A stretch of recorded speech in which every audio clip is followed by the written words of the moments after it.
Mas uma das questões assim que eu mais percebo é quando pessoas falam assim, mas você não acredita que Jesus é Deus?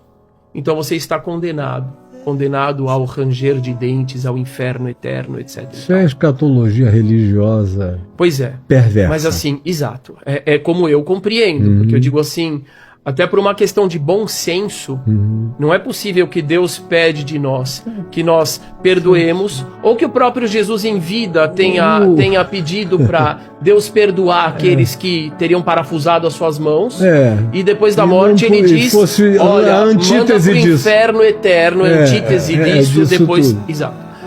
Como que fica essa questão perante os teus olhos? Porque assim, o seu discurso é bonito. Eu vou te repetir, Pastor Caio, a mesma questão que me fizeram. Veja que interessante. Alguém me fez uma questão assim no Facebook esses dias. Você é universalista? Querendo dizer, você não tem fundamento nas escrituras? Eu dei uma resposta. Universalista é isso? Não, ele quis dizer que na verdade eu sou relativista. Se você ama, porque eu chamo o muçulmano de meu irmão, porque de fato eu os vejo como meus irmãos, eu vejo os católicos, os evangélicos, os ateus eu vejo como meus irmãos, e eu tenho onde me fundamentar biblicamente, além do bom senso, para isso, certo? E eu me fundamentei nas escrituras para essa pessoa, expliquei não. O amor, as virtudes que Deus mais se apraz delas, elas são universais. Então, à medida em que eu dedico a minha vida e os meus ensinamentos a essas virtudes, é claro que você, que é uma pessoa particularista, que não compreendeu o amor de Deus que transcende as religiões e as barreiras, você vai achar que eu sou relativista. Mas não, tem visões religiosas que eu discordo delas veementemente. E uma delas é a sua. É a sua visão que não consegue perceber esse amor transbordando os limites e as diferenças. Eu te pergunto agora, pastor, eu vou fazer a mesma pergunta que essa pessoa me fez. Mas, pastor, como é que fica lá os escritos que falam do inferno para os que não forem fiéis, os que não acreditarem no sacrifício de Jesus? Como é que fica? Eles vão para o inferno eterno? Eu posso só completar. Como é que o senhor pode ser tão universalista assim?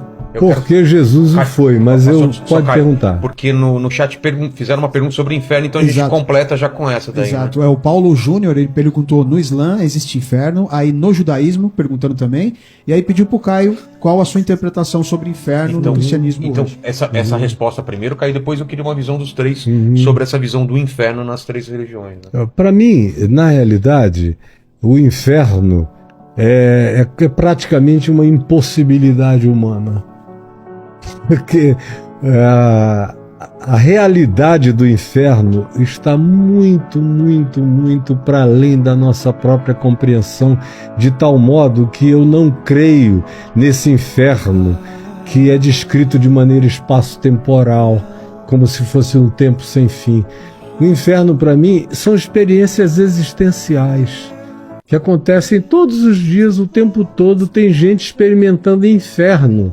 Meu trabalho... Uma depressão é um inferno. Mas eu estou falando daquelas escolhas malignas, perversas, anti-humanas. Mas não é religião que tira disso, não é coisa alguma que salva disso.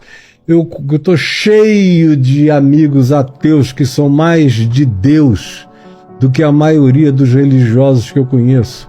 Não vejo Deus reconhecendo esse tipo de barreira, nem a religião como pré-requisito para qualquer coisa. O Evangelho de Jesus explica e aproxima todos os seres humanos de Deus na medida em que eles vão se aproximando uns dos outros.